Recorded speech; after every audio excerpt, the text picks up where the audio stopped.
하나님 참 감사합니다. 오늘도 우리 하나님의 백성들이 하나님의 말씀과 하나님의 뜻, 하나님의 일하심, 우리 하나님은 어떻게 역사하시나, 그것을 보고 듣고 경험하기를 소망하는 주의 백성들이 함께 모였습니다. 오늘도 말씀해 주시고 깨닫게 하여 주시고 하나님 우리가 서로 이야기하면서 귀하게 나누는 시간들 또한 있게 하여 주옵소서. 오늘 들어오지 못한 사람들이 있습니다. 또 다른 시간을 내어서라도 어, 공부하게 하여 주시고 하나님 말씀을 배우고 아는데 익숙한 자들 될 수 있도록 역사하여 주옵소서. 예수님의 이름으로 기도합니다. 아멘.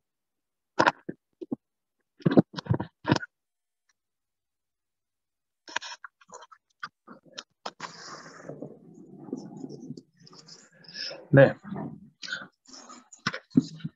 오늘은 지난주까지 이제 하스몬 왕조, 그죠? 하스몬 왕조에 대한 이야기를 했고, 이 하스몬 왕조가 이제 특별히 어떤 걸 하냐면 성전을 탈환하는 이야기 했습니다. 아, 기억나시죠? 그래서 빛의 절기로 지키는 이야기까지 했고요. 오늘은 이제 그걸 넘어서서 이제 하스몬 왕조와 로마 사이에 있는 이야기. 그러니까 오늘까지 하면 사실 로마까지 이야기하면은 역사적인 이야기는 다 끝낸 거예요. 그리고 이제 다음부터는 이제 어떤 특정한 이야기들을 이제 할 건데, 예를 들면은 뭐 유대의 분파라든지 회당에 대한 이야기라든지 이런 이야기들을 이제 할 텐데, 오늘은 이제 로마까지 이야기가 진행되면 되겠습니다. 자, 첫 번째는 이제 하스몬 왕조죠. 하스몬 왕조. 이 하스몬 왕조는 우리가 지난주에도 공부를 했지만 마따디아 라는 이 제사장을 필두로 해서 이 제사장의 다섯 명의 아들들과 함께 무엇이 펼쳐졌습니까? 마카비 전쟁이 이루어졌습니다. 그렇죠? 그리고 이 전쟁을 통해서 BC 기원전 142년에 어느 왕조로부터 셀리쿠스라는 왕조. 셀리쿠스. 여러분 여기 보이시죠? 음? 이게 지금 이제 셀리쿠스인데 엄청 크잖아요. 이 주황색이. 얘네들 얘 왕조로부터 무엇을 42년에 독립을 음, 이제 쟁취하기에 이릅니다. 왜 그럴까요? 자, 하나님의 놀라운 역사 때문일까요? 하나님이 그들을 독립하게 해주셨기 때문입니까? 물론 큰 그림으로 보면 그렇지만 사실 그 안에는 이유가 있어요. 여러분 사실 생각해 보세요. 여러분 유대 지역이면 요만큼이에요. 응? 보이십니까? 요만큼인데 이 셀주크스 왕조 보세요. 이만한데 이걸 못 싸워서 이기겠습니까? 당연히 이길 수 있지만 이 당시에 이 안티오쿠스 에피파네스 우리 얘기했죠. 이 사람 꼭 기억해야 되는데요. 안티오쿠스 에피파네스 이 신의 현현이라는 이름의 뜻 에피마네스라고 하면 미친놈이라고 얘기했죠. 이 사람이 죽게 됩니다. 이 사람이 죽게 돼요. 그리고 난 다음에 이 셀리쿠스 안에는 어떤 일이 일어나냐면 이제 권력 투쟁의 상태가 이릅니다. 권력 다툼이라는 거예요, 내부적으로. 이유는 뭐냐면은 바로 이 파르티아라는 나라 때문입니다. 이 파르티아가 지금 이렇게 보이지만 나중에 이거 다 먹어요. 이렇게 거대한 제국이 됩니다. 응? 이 파르티아가 이 안티오쿠스 에피파네스와 전쟁을 하는데 여기서 얘네가 죽어요. 죽고 이제 왕이 죽어버리니까 이 권력 투쟁 상태에 놓여 있는 것도 자기들끼리 막 신하들과 자녀들이 막 자기들이 왕하겠다 이렇게 된 거죠. 자, 이것은 매우 중요한 일이었어요. 이 이스라엘 입장에서는 굉장히 중요한 이유였고 되게 행복한 소식이었어요. 왜요? 첫 번째로는 누가 죽었어요? 안티오쿠스가 죽었죠. 핍박자가 죽었단 말이에요. 얼마나 행복했을까요? 막 돼지고기 막 먹이고 이런 핍박자가 성전에서 제우스 신에게 제사를 드리도록 하는 안티오쿠스가 죽었단 말이에요. 너무너무 행복해져. 응? 자, 그리고 두 번째로 행복한 이유는 뭐냐면 그래도 이들이 싸워서 이렇게 다시 이 마카비 혁명을 없앨 수 있는 무마시킬 수 있었지만 이 안에서 내부적인 권력 투쟁이 일어나면서 어떤 일이 생기냐? 너도 나도 마카비에게 손을 내민 거예요. 음. 손을 내밀게 된 거예요. 너 우리 편 해라. 너 우리 편 해라. 이렇게 얘기된 거예요. 왜? 하나라도 급하지 않습니까? 그러니까 이들의 독립 상태를 인정해 주면서 너 우리 편 해라. 이렇게 된 겁니다. 그래서 하스몬 왕조가 이때 독립을 하게 된 것이죠. 독립을 하게 됩니다. 그러나 얼마 지나지 않아 80년 만이죠. 80년 만에 AD 63년이 되면 음, 로마의 폼페이우스한테 이제 하스몬 왕조는 완전히 멸망하게 되는 것입니다. BC입니다. 죄송합니다. 완전히 이제 멸망하게 되는 것입니다. 자, 그 후로 이제 1948년 이스라엘이 이 팔레스타인 전쟁을 통하여서 땅을 빼앗기 전까지는 이 독립된 나라가 없이 그냥 떠돌이 신세가 되었습니다. 그럼 당연히 이 안에도 하나님의 계획과 하나님의 뜻이 들어있겠죠. 저는 우리가 함께 로마의 역사를 살펴보면서 또 하스몬 왕조의 역사를 살펴보면서 하나님은 어떤 계획과 어떤 메시지를 우리에게 전하고 있는가 우리가 한번 좀 살펴보았으면 좋겠단 말이에요. 자, 우리가 얘기하고 싶은 이 로마입니다. 오늘 이 로마. 이 로마라는 나라, 원래는 이제 기원전 8세기 정도에 생긴 나라입니다. 어디 생겼냐면 이탈리아 지역에서 반도에서 생긴 나라죠. 그 건국 신화가 굉장히 유명한데 이 로마를 이제 건국한 사람이 로물루스라는 사람인데 이 사람이 늑대젖을 먹고 컸어요. 그 로물루스가 이제 로마를 건국한데 로물루스의 이름을 따라서 그쵸? 로마 이렇게 이름을 지은 겁니다. 그 건국 시험만 봐도 굉장히 뭔가 강인한 느낌이 있잖아요. 그쵸? 늑대의 젖을 먹고 난 그 야성을 갖고 있는 로물루스가 딱 지은 거죠. 지은 거죠. 우리는 마늘과 그거 먹으면서 이제 이제 거기서 곰이 이제 어, 돼서 이제 우리 당군을 낳은 거고 그 건국 신화가 좀 다르죠. 아 그러나 이 BC 8세기 이쯤에는 로마는 사실 듣보잡 같은 나라였어요. 이거 뭐 별로 힘이 없었습니다. 그냥 작은 요 정도 되는 이제 어떤 도시국가였죠. 도시국가. 근데 이 로마가 크게 된 것은 언제냐면 이 BC 3세기 정도가 되어야 이제 크게 됩니다. 어떤 전쟁이죠? 여러분이 잘 알고 있는 그 포에니 전쟁이라는 전쟁입니다. 포에니 전쟁은 어느 나라와 전쟁한 거냐면 이 카르타고랑 전쟁한 나라. 카르타고 어디 있습니까? 여기 있죠. 여기 아프리카의 나라인데 카르타고 대단히 부한 나라예요. 부유한 나라. 이 나라를 물리치고 난 다음에 강력한 세력이 되는 거예요. 여러분 그 영화를 통해서 많이 보시죠. 한니발이라는 영화라든지. 그쵸?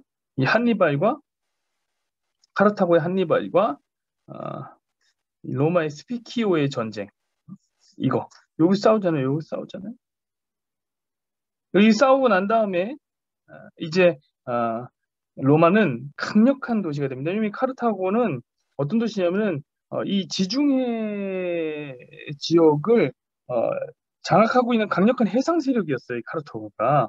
그런데 이제 이 로마가 이 카르타고를 무찌르면서 이 지중해가 누구의 영역이 된 겁니까? 네, 이 로마의 영역이 된 거예요. 그래서 지중해 해상권을 장악하고 부국이었던 이 카르타고의 조공까지 받으면서 이때부터 로마는 제국의 위치에 오르게 되는 겁니다. 이 지중해 부근의 세력을 다스리는 어디까지 다스립니까? 보세요 여기 엄청 크죠? 이렇게 막이 거대한 나라를 이제 다스리잖아요. 이렇게 된 나라를 이 지중해 연안을 다 다스리게 되는 제국으로 급성장하게 된 겁니다. 자, 그 전까지는 누가 다스리고 있었습니까? 그 전까지는 이 지역은 적어도 누가 다스리고 있냐면 헬라 제국이 다스리고 있었죠. 그렇죠? 요 지역은 근데 이제 로마가 이제 강성하게 되는 거예요. 우리 위에 그림 보니까 여기가 사실 겹치잖아요. 요 정도가 그쵸? 음, 여기는 이제 헬라 제국과 이제 전쟁하게 되는 겁니다. 자, 이 로마를 우리가 이해하기 편하게 하기 위해서는 두 가지 정도를 기억하면 됩니다. 성경 안에서 로마, 물론 성경 밖의 로마까지 하면 더 크게 볼 수 있지만 성경 안의 로마를 보자면 두 개 정도로 보면 됩니다. 첫 번째는 어떤 로마냐면 공화정 시대의 로마예요. 두 번째는 어떤 로마냐면 제정 시대의 로마입니다. 제정이라고 하는 것은 황제가 정치하는 황제가 다스리는 겁니다. 공화정은 아시겠지만 여러분 공화정은 황제가 없어요. 왕이 없어요. 왕이 없어요. 귀족과 평민이 다스리는 지배하는 나라입니다. 그게 공화정이죠. 재미있는 부분이 하나 있습니다. 여러분 보통 이렇게 다스릴 땐 누가 다스립니까? 귀족이 다스리겠죠? 그런데 평민이 함께 다스린단 말이에요. 왜일까요? 이런 질문을 해야 돼. 왜일까? 왜 평민이 로마의 공화정을 다스렸어요? 여러분, 이 로마군이 이렇게 세계를 제패하게 된 이유가 거기 있기 때문에 그런데 어떤 것이 있냐면 로마군이 세계를 제패한 이유는 이 중장보병이라는 것 때문에 그래요. 중장보병. 그림을 한번 보여드릴게요. 요런 겁니다. 요거 많이 보시지 않았나요? 요거 로마 군대 하면 이런 게 이제 많이 생각나고 그럴 겁니다. 그렇죠? 요런 사람들. 방패, 거대한 창 이런 거 다 메고 이렇게 나가는 거. 자, 이거는 어디서 배운 전술이면 아마 지난주에 이야기했는데 이 그리스 스파르타 사람들, 스파르타가 70만 대군에 아시죠? 페르시아와 싸울 때 그런 걸 싸웠다고 얘기했습니다. 300대 70만 이런 걸로 싸운 거란 말이에요. 이 전술이 대단한 전술이거든요. 사실 고대 중세 사회는 이 전술, 이 중장보병으로 끝냈다라고 보면 되는 겁니다. 근데 이 전술에 누가 동원됐냐? 바로 이 평민이 동원된다 말이에요. 평민이. 여러분, 평민이 전쟁에 나간다. 이 말은 뭔지 아세요? 평민이 전쟁에 나간다. 이 말은 완벽한 철기 사회가 됐구나. 철기 사회가 됐구나. 이 말입니다. 철기 사회.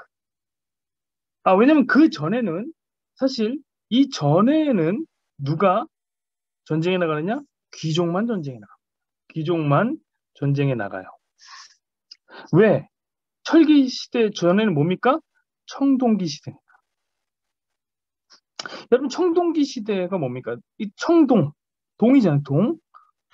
금, 은, 동. 동은 비싸요. 비싸단 말이에요. 그렇죠? 이게 청동기란 말이에요. 제가 여러분 전에 그 고물상에서 이 고물 파는 일을 잠시 한 적이 있습니다. 왜냐면 그때 좀 짭짤했어요. 지금 그 할아버지 할머니들이 동네 돌아다니다 보면 이제 폐품 막 싣고 다니는 이런 거잖아요. 뭐 지금은 그런 거 하나 가득 가져가도 500원 주고 뭐 1,000원 주고 그렇습니다. 그러나 그때 이제 폐품은 돈이 됐어요. 왜냐면 그때 이제 한참 이제 있었던 게 재활용에 대한 인식이 이제 남달라지면서 거기가 이제 블루오션이었단 말이죠.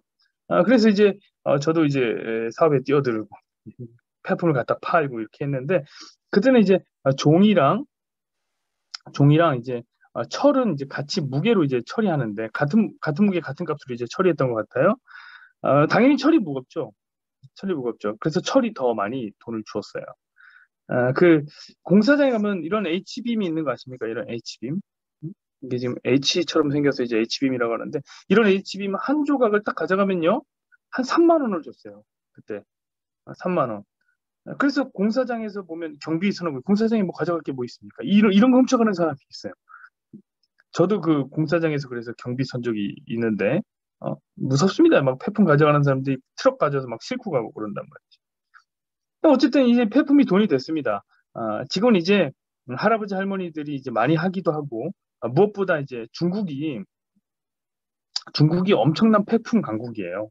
폐품 엄청 내놔요. 중국에서. 사람도 많으니까 폐품이 얼마나 많이 나오겠습니까?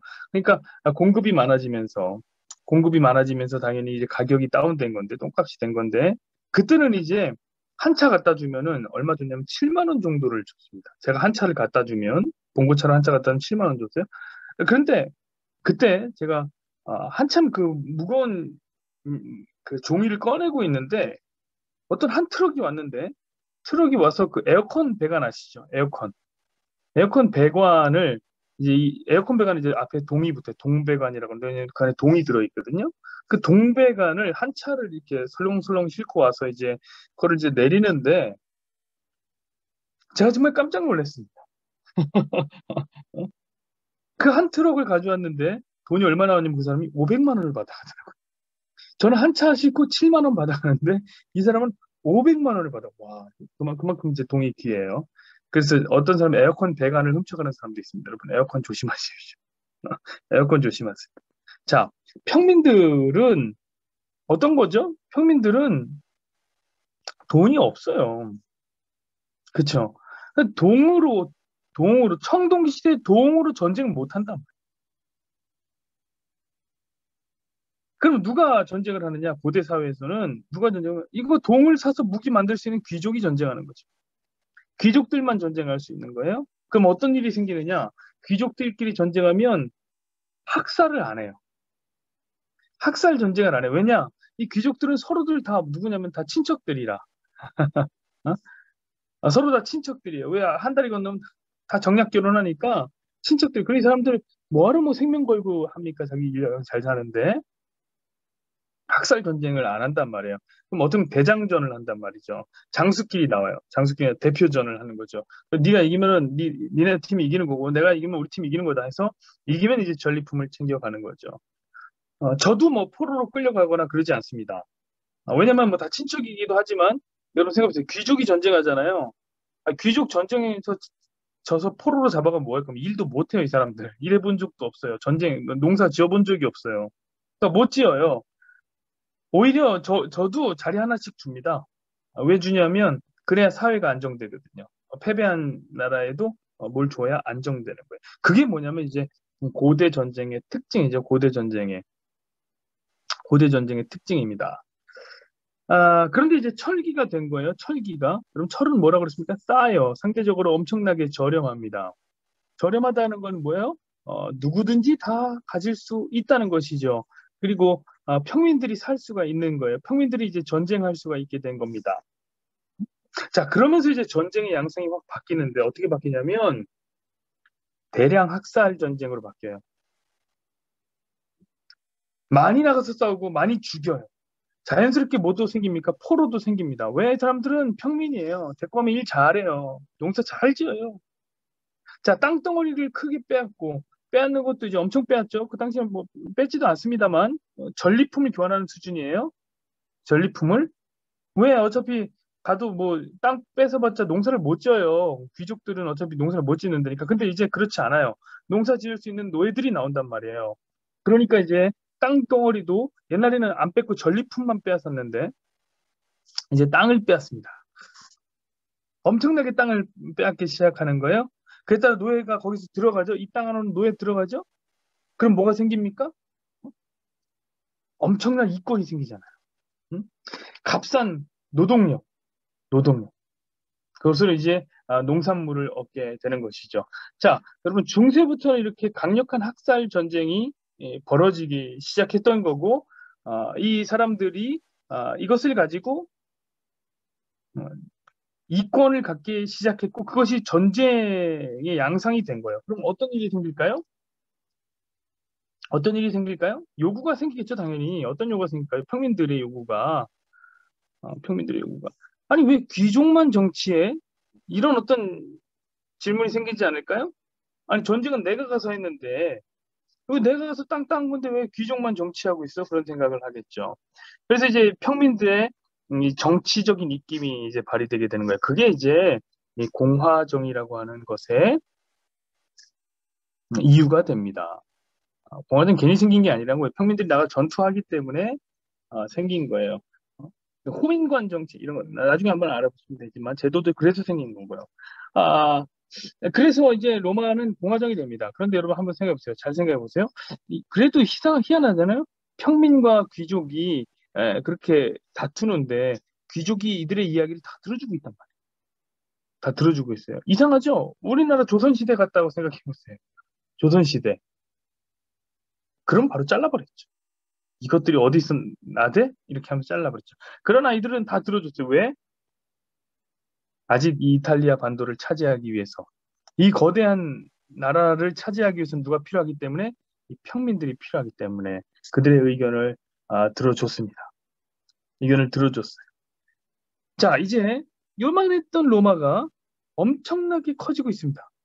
이렇게 거대한 제국이 되어가고. 그렇죠?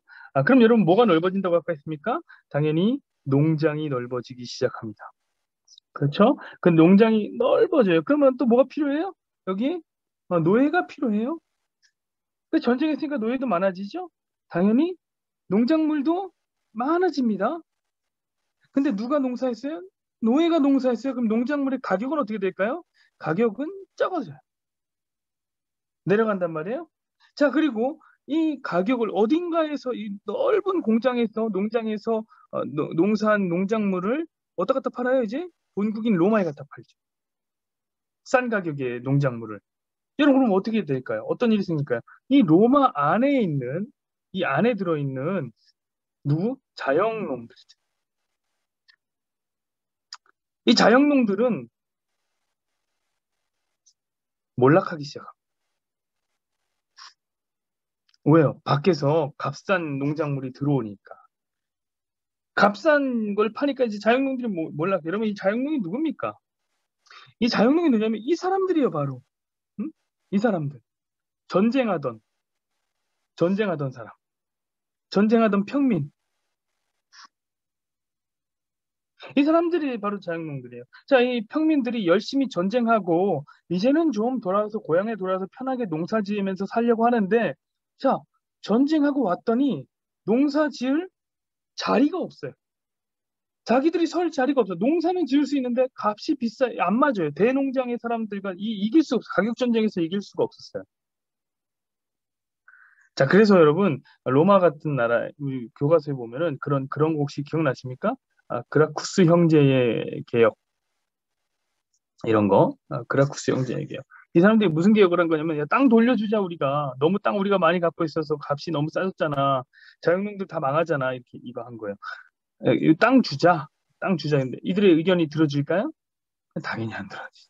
귀족들이 이거 당연히 막아버렸어요. 이거 당연히 그렇게 할 수는 없죠. 귀족들이 찬성할 리 없죠. 자, 여러분 한번 생각해 보십시오. 이 재밌는 일인데, 이 평민들의 이야기를 한번 돌아보세요. 이 진짜 평민들이 바보 같아요. 자, 평민들은 힘을 얻기 위해서 누구와 결탁한 거예요? 힘과 결탁한 거예요. 귀족이라는 힘과 결탁한 거예요. 힘을 얻기 위해서. 그러나 결국은 개털된 거라. 자, 이 상황 가운데서 또 다른 소외되고 있는 계급들이 하나 더 있죠? 누굽니까? 소외되고 있는 계급들? 노예들. 노예들이 소외되고 있습니다.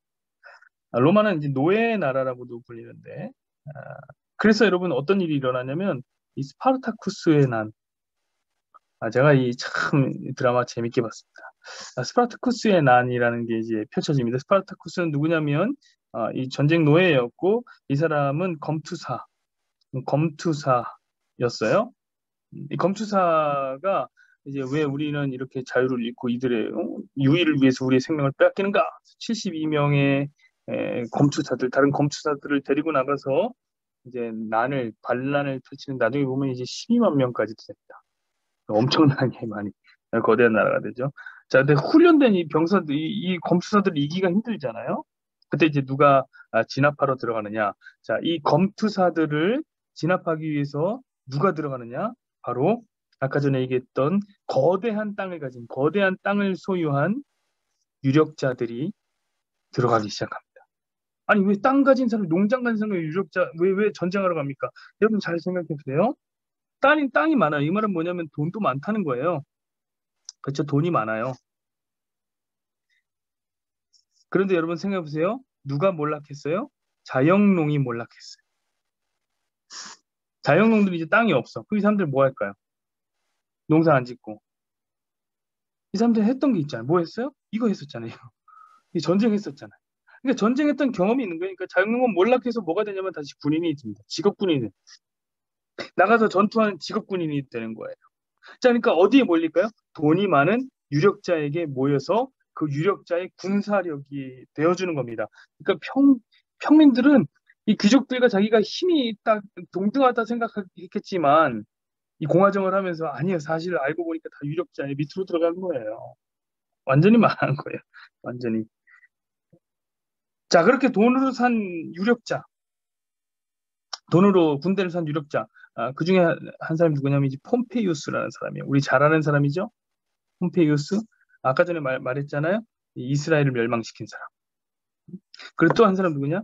크라소스라는 사람입니다. 이 두 사람. 폼페이우스는 하스몬 왕조를 멸망시킨 사람. 이 두 사람이 이 스파르타쿠스의 난을 진압하게 되는 겁니다.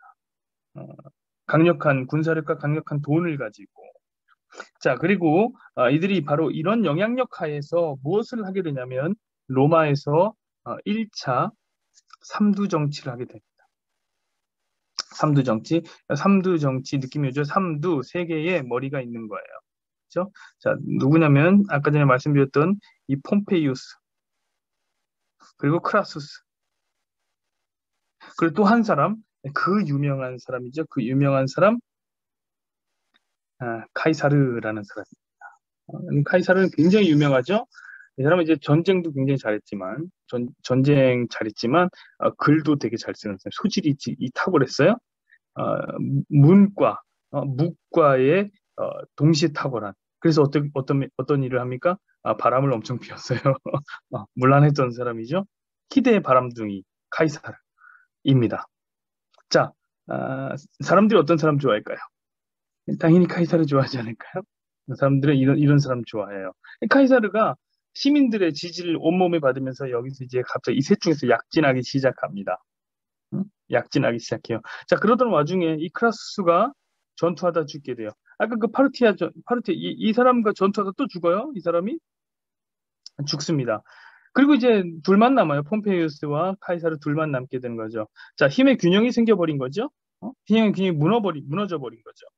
이제 카이사르는 시민의 지지를 받아서 약진하기 시작하고, 이 사람이 하는 짓을 보니까 왠지 약간 독재자 같은 느낌이 들어요. 시민들 독재자 좋아하잖아요. 그래서 누가 이들 의심하느냐? 원로원이. 이들 뒤에는 항상 원로원이 있었는데 원로원이 이를 의심하기 시작해요. 저거 봐라. 저거 공화정 깰 것 같다. 저거 황제 될 것 같다. 그리고 이제 원로원은 폼페이우스를 안게 됩니다. 끌어안아요. 그리고 이 폼페이우스를 끌어안은 원로원은 이 카이사르한테 명령을 합니다. 야, 너 돌아와. 로마로 돌아와. 무장 해제하고 돌아와. 라고 명령합니다. 자, 카이사르가 고민이 되기 시작했겠죠. 원로원의 말을 들어야 되잖아요. 고민하기 시작했죠. 어떻게 했을까요? 불복했어요. 불복하고 로마로 진격하기 위해서 뭘 건너가느냐? 그 유명한 이 루비콘 강을 건너게 됩니다. 이 루비콘 강을 아세요? 여기 이제 루비콘이라고 써 있잖아요. 루비콘 강. 여기 이 위쪽에서 이제 카이사르가 있었고 밑에는 이제 이탈리아 본국이 로마가 있는데 이 루비콘 강을 건너서 이렇게 오게 되는 겁니다. 굉장히 유명한 얘기죠. 말이죠. 루비콘 강을 건너다. 강을 건너다. 이거는 하나의 수거죠. 또 다른 말로는 어떤 겁니까? 주사위는 이미 던져졌다. 그렇죠? 이미 던져졌다. 이런 말을 같이 쓴단 말이에요. 왜냐하면 이제 이 강을 건너면서 카이사르가 무장 해제하고 돌아오려고 그러는데 이제 전력들 다 데리고 들어오면서 야, 이미 주사위는 던져졌다. 이런 얘기를 한 거예요. 이거는 어떤 의미냐면 이미 나는 돌이킬 수 없는 결정을 했다. 이런 거죠. 그런 얘기를 할 때 우리는 루비콘 강을 건넜다. 주사위는 던져졌다. 뭐 이런 말을 합니다. 그러니까 이 카이사르는 대단히 카피력이 훌륭한 사람이에요. 물론 주사위는 던져졌다. 이것이 안 통하는 사람들도 있습니다. 예를 들면 우리 상철 집사님 같은 경우는 주사위가 이미 던져졌지만 게임에서 졌지만 또 주사위를 던져라. 또 주사위를 던져라. 이렇게 얘기하는 분이기 때문에 안 통할 수 있지만 우리는 대충 이제 주사위가 던져졌다. 그럼 이제 끝났다. 게임 끝났다. 이런 얘기가 이제 되는 것이겠습니다. 자, 강력한 카이사르가 쳐들어옵니다. 여기서 쳐들어오자 여기를 지키고 있던 폼페이우스가 어떻게 하느냐? 이 밑으로 도망가서 이집트로 도망가게 됩니다. 자, 이집트에 도망간 이 폼페이우스 살면 좋겠는데 부하에게 이제 이집트에서 암살을 당합니다. 참 권력자들의 말로가 좋은 게 거의 없는 것 같아요. 이집트까지 가서 여기서 암살당해요. 자, 그런데 이 폼페이우스가 이리 도망가자 누가 따라갑니까? 카이사르가 따라가 이집트까지 죽이려고. 근데 뭐 이미 뭐 암살해서 죽었죠. 근데 그때 이집트에 가서 누구를 보게 되냐? 그 유명한 클레오파트라를 만나게 됩니다. 아, 클레오파트라를 만나서 거기서 썸 타고 거기서 연애하고 아들도 낳고 뭐 그렇게 이제 진행이 되는 거죠. 왜 카이사르가 되게 유명한 바람둥이라고 그랬죠? 그리고 이제 다시 이탈리아로 돌아가서 상황을 싹 정리하고 했던 그 유명한 말. 이 사람 말 정말 잘하는 사람이에요. 글을 잘 썼다고 좀 말씀드렸잖아요. 어떤 말을 하냐면 아, 혹시 아십니까? 그 말. 왔노라, 보았노라, 이겼노라. 어, 매우 유명한 말이죠. 이 말을 이제 남기게 되고 이제 삼두정치하다가 두 명 과두 두 명의 머리를 다 죽이고 그다음에 이제 사실상 황제가 된 겁니다. 황제라고 자기가 칭호하진 않았지만 사실상 황제가 된 거예요. 그래서 그의 이름이 카이사르잖아요. 카이사르. 그의 이름이 황제가 된 거죠. 황제라고 쓰인단 말이에요. 여러분 아세요? 카이사르가 황제라는 뜻이잖아요. 영어로는 황제가 뭡니까? 시죠. 러시아어로는 차르.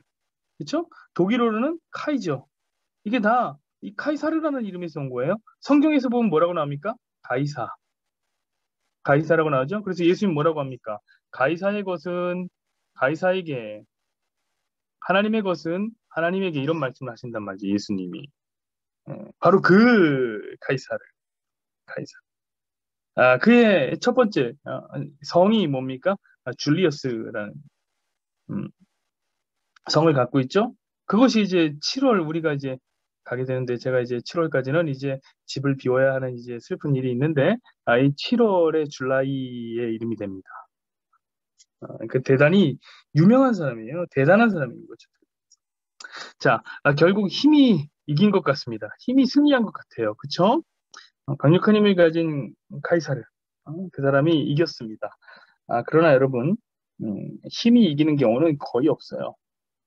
공화정을 지키고 싶었던 사람들이 있었는데 그 사람이 바로 이 카이사르를 그 사람들이 카이사르를 어떻게 했냐면 암살합니다. 대표적으로 누가 암살합니까? 우리가 이것도 잘 알아요. 누구죠? 브루투스라고 하는 사람. 이것도 굉장히 유명한 말이죠. 카이사르가 브루투스에서 죽으면서 뭐라고 합니까? 브루투스 너마저 이런 얘기를 하잖아요. 브루투스 너마저 왜 그러냐면 아마 카이사르가 이 바람둥이라고 그랬죠. 바람둥이. 그래서 이곳저곳에 다니면서 이제 수많은 연인들이 있었는데 그 연인 중에 한 연인이 낳은 아들이 바로 이 브루투스라는 사람입니다. 아들한테 죽은 거예요. 유명한 말, 브루투스 너마저. 나 죽이냐? 그런 거. 가만 보면 카이사르는 말하는 것마다 다 대사예요, 대사. 자, 그리고 이렇게 1차 다 죽었어요. 폼페이우스, 카이사르, 그 다음에 다 죽었어요. 그 다음에 이제 2차 삼두 정치가 시작되죠. 그럼 뭐, 가볍게 세계사를 알고 있는 정도도 괜찮습니다. 물론 이 안에 이제 우리 의미를 설명하겠지만, 자, 2차 삼두 정치의 주인공은 누구냐면, 아까 그 얘기했던 카이사르의 후계자인 옥타비아누스. 이 사람도 많이 들었죠? 이 사람 많이 들었을 거예요, 아마. 그리고 아까 그 얘기한 폼페이우스, 이스라엘을 멸망시킨 사람, 그 사람의 후계자인 안토니우스. 그리고 어디서 듣보잡인 레피두스. 라는 사람, 이 셋이서 삼두 정치를 2차로 시작하게 되는 겁니다. 근데 이것도 참 재밌잖아요, 여러분. 생각해보세요. 안토니우스 하면 누가 생각납니까? 우리 안토니우스 하면 세계사 시간에 제일 많이 우리의 마음을 설레게 했던 이 사람 생각하면 클레오파트라가 생각나야 돼요.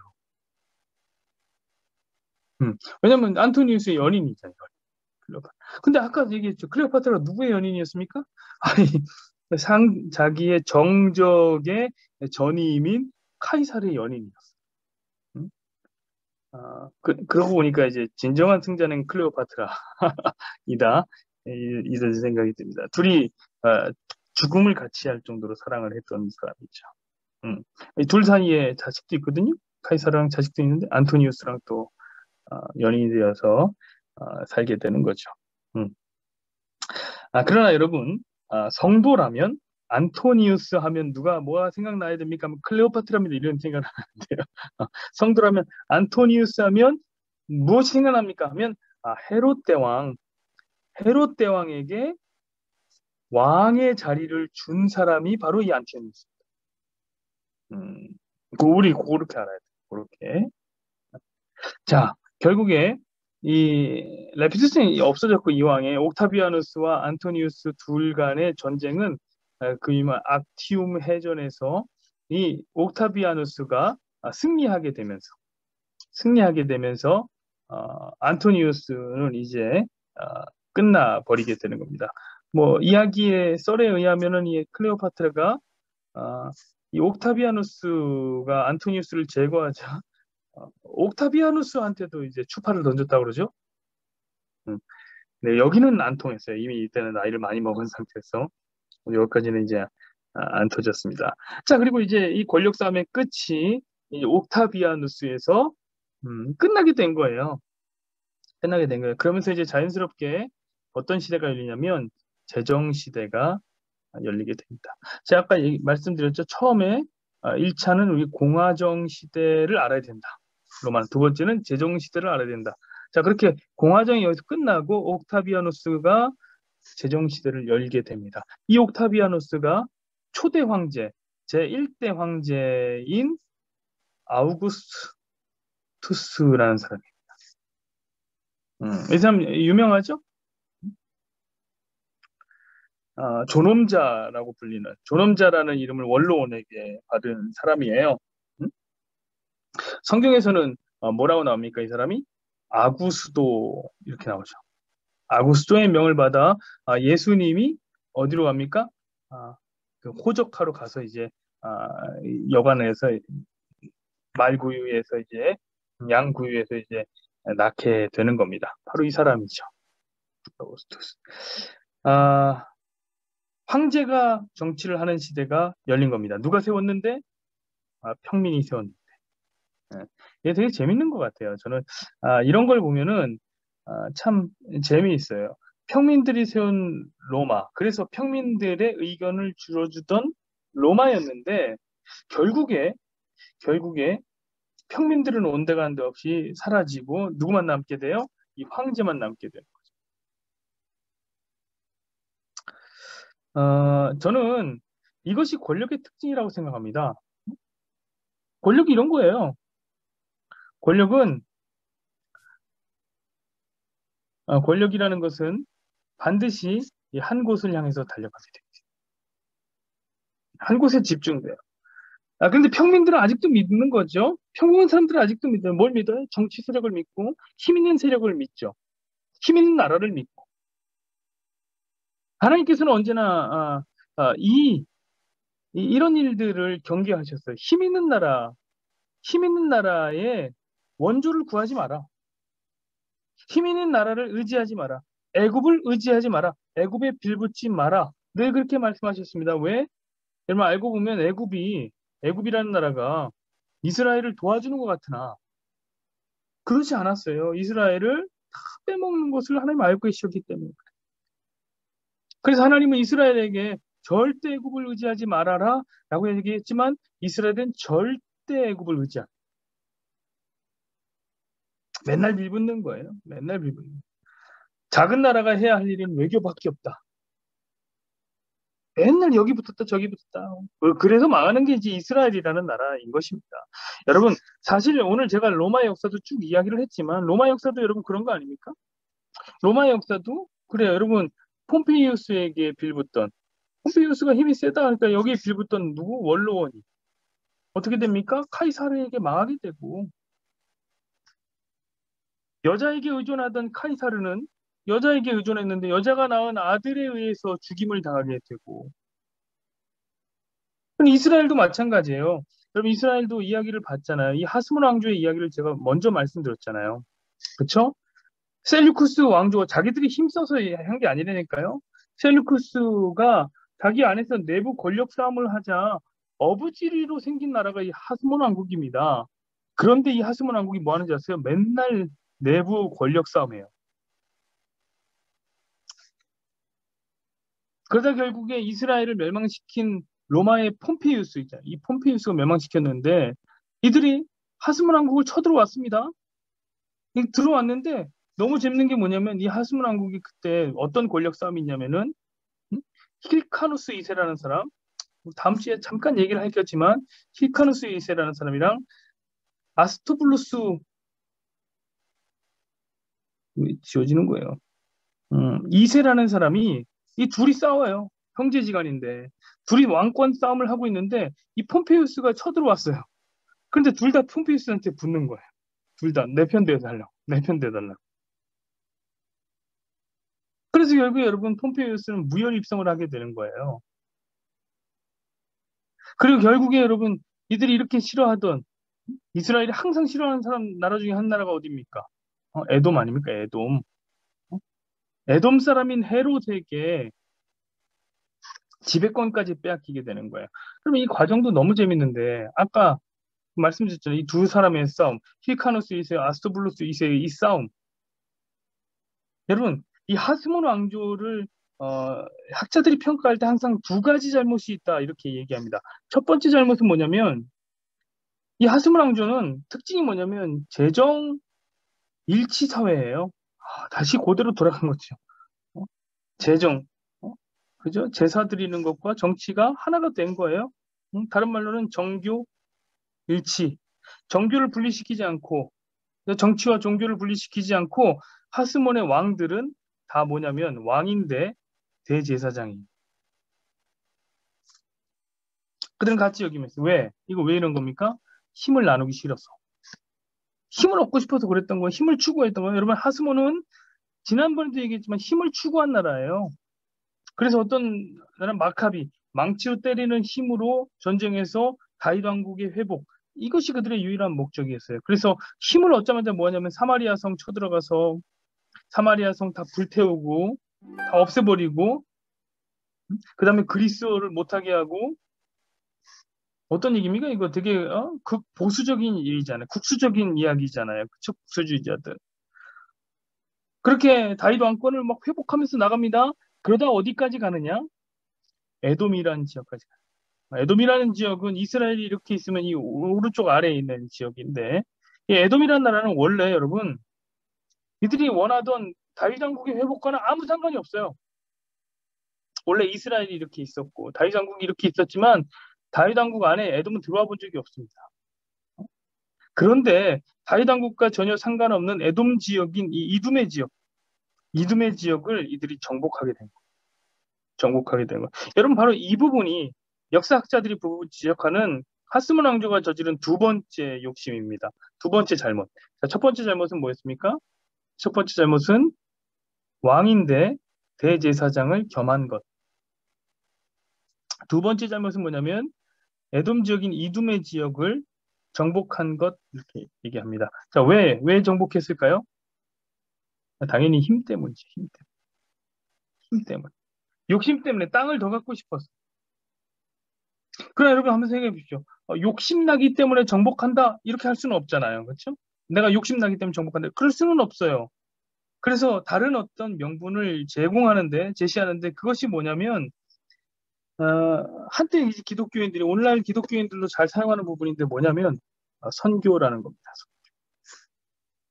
이 하스만 왕국이 이제 선교를 위해서 유대교 선교를 위해서 이 에돔이라는 지역을 차지하게 되겠다 얘기하는 거예요. 이두메 지역을 정복한다. 그래서 이제 하스몬이 이두메를 정복하고 난 다음에 이 이두메 사람들에게 얘기합니다. 두 가지 선택지를 제공해요. 야, 유대교를 개종하고 살래? 아니면 개종 안 하고 죽을래? 여기서 많이 듣지 않았습니까? 십자군 전쟁과 비슷하지 않아요? 그죠? 제국주의 시대 때 제국주의의 함선을 타고 들어갔던 선교, 기독교 선교와 닮지 않았습니까?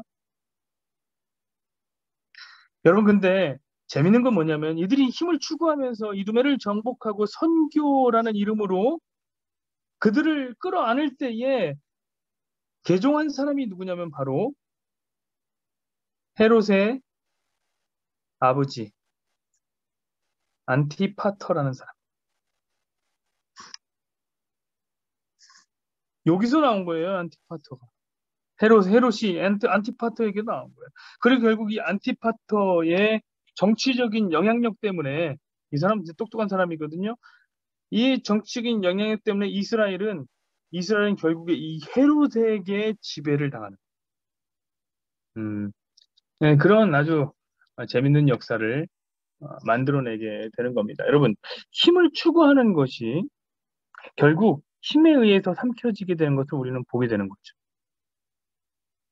예수님이 이런 말씀을 했던 기억이 납니다. 여러분, 예수님이 어떤 말씀을 했습니까? 마태복음 26장 52절 말씀을 한번 볼까요?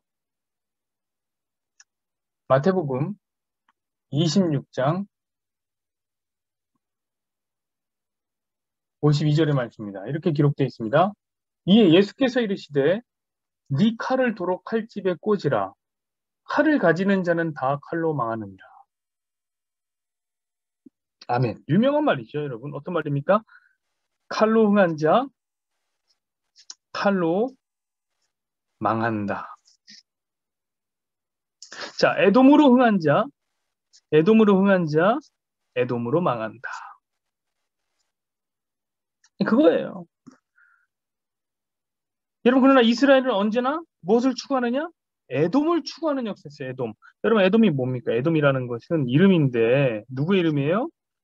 야곱의 형 에서의 별명이죠, 사실. 에서의 별명. 여러분, 에서는 어떤 사람입니까? 에서는 힘이 있는 사람이에요. 에서는 털 사람, 터프가이. 익숙한 사냥꾼이에요. 나갔다 하면 사냥하면 성공하는 사람이에요. 반면에 야곱은 어떤 사람이에요? 야곱은 유약한 사람이에요. 야곱은 사기꾼 같은 성향이 있는 사람이에요. 그래서 여러분, 이 야곱과 에서의 아버지인 이삭은 약속을 무시하고 하나님인 야곱을 사랑해 라고 얘기했는데 약속을 무시하고 누구에게 축복하려고 합니까? 에서를 축복하려고 합니다. 왜요? 이유가 너무 유치하죠? 에서가 잡아다 준 사냥감이 맛있어요. 고기가 맛있어요. 그래서 간 거예요. 그러니까 사실 너무나 유치하지만 이 이삭 역시 힘을 추구한 사람이에요. 자, 야곱도 무엇을 추구하면 힘을 추구했죠. 그래서 이 에서가 가진 뭘 갖고 싶었던 거예요? 축복권, 장자의 권 받고 싶었던 거예요. 그래서 사기쳐서 빼앗는단 말이죠. 그것 때문에 여러분 야곱이 얼마나 고생합니까? 20년이 넘는 시간을 고생해. 20년이 넘는 시간. 떠돌아다니면서 고생하고 사기당하고 말이에요. 그러다 결국 여러분 이 야곱이 여러분 보세요. 야곱이 어디서 야곱이 됩니까? 이 야곱이 어디서 자신의 자리를 자기의 완성되는 자리를 찾게 됩니까? 이 에서와 같이 힘이 있는 사람이 되는 것으로 자기 자리 찾았냔 말이에요. 아니란 말이죠. 야뽕나루에서 자기 자리를 찾아요. 야뽕나루가 어딥니까? 아무것도 할 수 없는 환도뼈를 맞아서 아무것도 할 수 없는 장애인이 되는 자리란 말이에요. 여러분 이것은 다른 말로 우리는 뭐라고 하냐면 자기 부인의 자리라고 합니다. 하나님께 맞아서 하나님께밖에 의존할 수 없는 자리, 더 이상 힘을 추구할 수 없는 자리로 가게 되는 그게 바로 야곱의 자리였고 그때 하나님 비로소 야곱을 뭐라고 부르면 네가 이스라엘이다 이렇게 이름을 바꿔서 불러줄 거란 말이에요. 여러분 힘에 호소하는 게 아니에요. 힘에 빌붙는 것이 아니에요. 자기를 부인하고 하나님 앞에 납작 엎드리는 거예요. 그때 우리는 하나님의 일하심을 보게 되는 것입니다. 여러분 우리가 힘을 추구할 때 저는 우리가 하나님 앞에 할 수 있는 질문은 단 하나밖에 없다고 생각합니다. 그것은 구약 전체에 대한 이스라엘의 질문이었죠. 이스라엘이 하나님 앞에 딱 한 가지 질문을 하게 됩니다. 구약을 마치면서 어떤 질문이냐면 말라기 1장을 보시죠. 말라기 1장.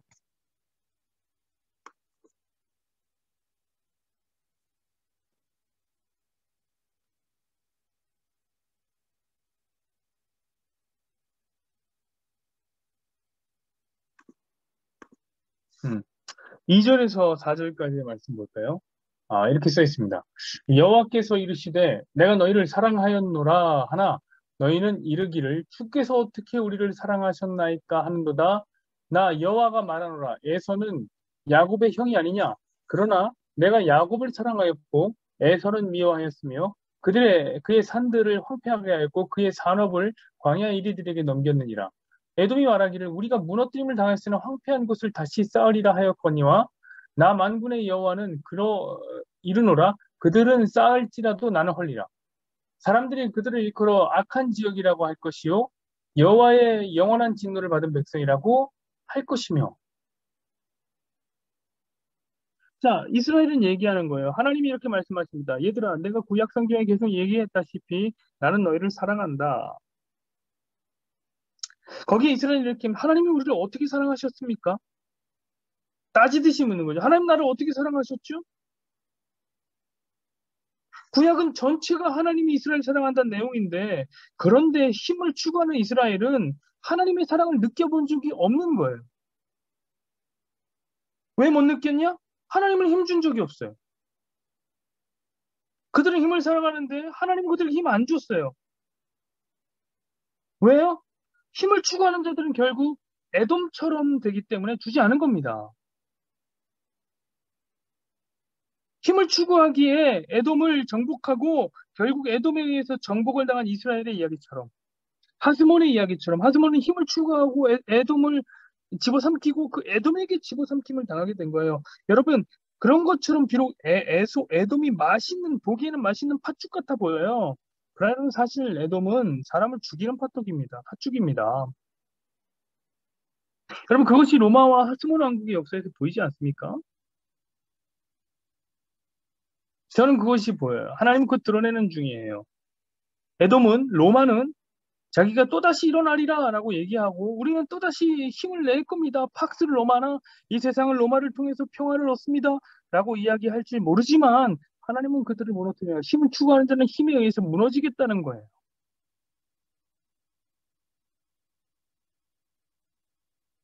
자, 오늘 이야기를 마무리하면서 여러분에게 한번 질문하죠. 여러분, 그런데 왜 여러분은 또다시 힘을 추구하고 에돔을 정복하려고 합니까? 왜 여러분은 하나님을 향해서 이렇게 질문합니까? 하나님은 언제 나를 사랑하셨습니까? 하나님은 언제 내가 원하는 걸 준 적이 있습니까? 깊이 있게 한번 돌아보시기를 부탁드리겠습니다. 오늘 여기까지 하시죠.